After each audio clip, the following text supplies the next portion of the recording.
அன்பார்ந்த பெரியோர்களே, சகோதர சகோதரிகளே, கல்வி மற்றும் சுகாதாரம் குறித்த இந்த கொள்கை விளக்க குறிப்பின் மீது எனக்கு இங்கே பேச வாய்ப்பளித்தமைக்காக பேரவைத் தலைவர் அவர்களுக்கு எனது நெஞ்சார்ந்த நன்றியை முதலில் தெரிவிக்க ஆசைப்படுகிறேன். முதலாவதாக, கல்வி பற்றியும் அதிலுள்ள குறைகள் பற்றியும் எடுத்துக் கூற விழைகிறேன். அந்த காலத்தில் முறையாக கல்வி கற்காமல் நாடே போற்றி பாராட்டும் வகையில் சிறந்த மனிதர்களாக திகழ்ந்தவர்கள் பலர். அக்கால கல்வியில் நேர்மையும் நியாயமும் சிறப்புற இருந்தது. உயர்கல்வி படித்தாலே போதுமானது, சிறப்பானது என கருதப்பட்டது. அதையும் தாண்டி மேற்படிப்பு படித்தவர்கள் விரல் விட்டு எண்ணக்கூடிய அளவில் மிகச்சிலரே இருந்தார்கள். தங்களது பிள்ளைகளை பள்ளிக்கு அனுப்புங்கள், நாங்கள் பார்த்துக் கொள்கிறோம் என்று ஆசிரியர்களே இல்லந்தோறும் தேடிச் சென்று பெற்றோரிடமும் எடுத்துச் சொல்லி மன்றாடி அழைத்த காலங்களும் உண்டு. ஆனால் நிலைமை இப்பொழுது முற்றிலும் தலைகீழாக மாறிவிட்டது. அனைவருக்கும் கல்வி என்ற திட்டத்தின் கீழ் வீட்டிலுள்ள அனைவரும் உயர்கல்வி வரை எளிதாக மிகச்சிறந்த வகையிலே கற்று வருகின்றார்கள். இதில் கல்வியைப் பற்றி சரிவர தெரியாத சில பெற்றோர்கள்தான் தங்கள் குழந்தைகளை ஆரம்பக் கல்வியோடு நிறுத்திவிட்டு வறுமையினால் உயர்கல்வி பயில அனுப்பாமல் வேலைக்கு அனுப்புகிறார்கள். இதனால் குழந்தைகளின் எதிர்காலம் பாதிக்கப்படுகிறது. அதே நேரத்தில் படித்தவர்கள் அனைவரும் நல்ல நிலையில் இருக்கின்றார்களா என்பது கேள்விக்குறியாக உள்ளது.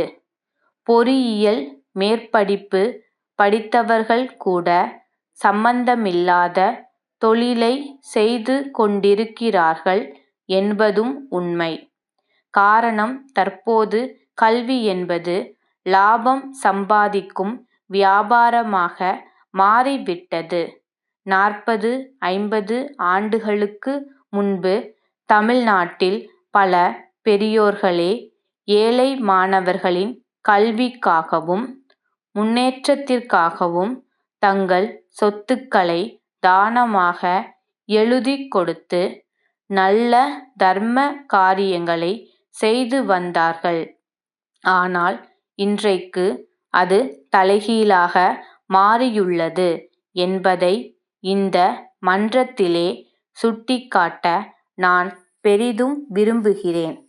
அடுத்தபடியாக, சுற்றுப்புறம் மற்றும் சுகாதாரம் குறித்து ஒரு சில வார்த்தைகள் கூற கடமைப்பட்டிருக்கிறேன். நாம் இருக்கும் சுற்றுப்புறத்தை தூய்மையாக வைக்க வேண்டியது நம் ஒவ்வொருவரின் தலையாய கடமையாகும்.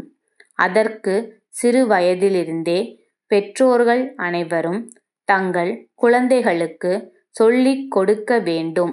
ஏனெனில் நாம் சிறுவயதில் எதை கற்கிறோமோ அதுவே நம் வாழ்நாள் முழுவதும் தொடர்கிறது. அது நன்மையாக இருந்தாலும் சரி, தீமையாக இருந்தாலும் சரி, கல்வியால் பரவும் நாகரிகம் என்பது போல் சுகாதாரத்தால் பரவும் நன்மை என்று கூறலாம். சுத்தத்திற்கென தமிழில் பல பழமொழிகள் உண்டு. அதில் குறிப்பிடத்தக்கவை சுத்தம் சோறு போடும் கந்தையானாலும் கசக்கிக் கட்டு. இது போன்றவை ஏற்கத்தக்க உண்மையாகும். நம்மை சுற்றியுள்ள இடங்களை சுத்தமாக வைத்திருந்தால் நோய்கள் வராமலும் பரவாமலும் தடுக்க முடியும். சுற்றுப்புறங்களை தூய்மையாக வைத்திருக்க வேண்டுமெனில் தேவையற்ற பொருட்களை பொது இடங்களிலே கொண்டு சென்று குவிக்க கூடாது. திருவாரூர் குமரன் நிறுவன மேலாளர், தஞ்சாவூர், உமா அரிசி மண்டி உரிமையாளருக்கு 8/8/2019 தேதியிட்ட கடிதம். அன்புடையீர், தங்களது கடிதம் எங்களுக்கு தாமதமாக வந்து சேர்ந்தது. அதில் கோரியிருந்தபடி பொன்னி அரிசி முதல் தரம் 300 மூட்டைகளும், இரண்டாம் தரம் 200 மூட்டைகளும் எங்களது லாரி மூலம் தங்களுக்கு அனுப்பி வைத்துள்ளோம் என்பதை மிகுந்த மகிழ்ச்சியோடு தெரிவித்துக் கொள்கிறோம். முன்பணத் தொகையில் ரூபாய் 10,000 கழித்துக் கொண்டது போக மீதி தொகையை காலம் தாழ்த்தாது அனுப்புமாறு வேண்டுகிறோம். கடந்த முறை அனுப்பி வைத்த சரக்குகளுக்கான தரவேண்டிய பாக்கி தொகையையும், தற்போது கோரும் அரிசிக்கான தொகையையும் அனுப்ப கேட்டுக்கொள்கிறோம். மின்வெட்டினாலும், சமீபத்தில் பெய்த மழையினாலும், பணியாளர் பற்றாக்குறையாலும் தங்களுக்கு சரக்குகள் அனுப்புவதற்கு சற்று தாமதம் ஏற்பட்டுவிட்டது. மாவட்டத்தின் பல பகுதிகளில் நெல் விளைச்சல் குறைந்ததால் விலை சற்று ஏறிவிட்டது. விலையை தற்போது குறைக்க இயலாது. வரும் காலங்களில் உரிய காலத்திற்குள் சரக்குகள் விநியோகிக்கப்படும் என்று உறுதியளிக்கிறோம். தாங்கள் எப்பொழுதும் போல் எங்களுக்கு தொடர்ந்து ஆதரவு அளிக்க வேண்டுகிறோம். நன்றி. தங்கள் நம்பிக்கையுள்ள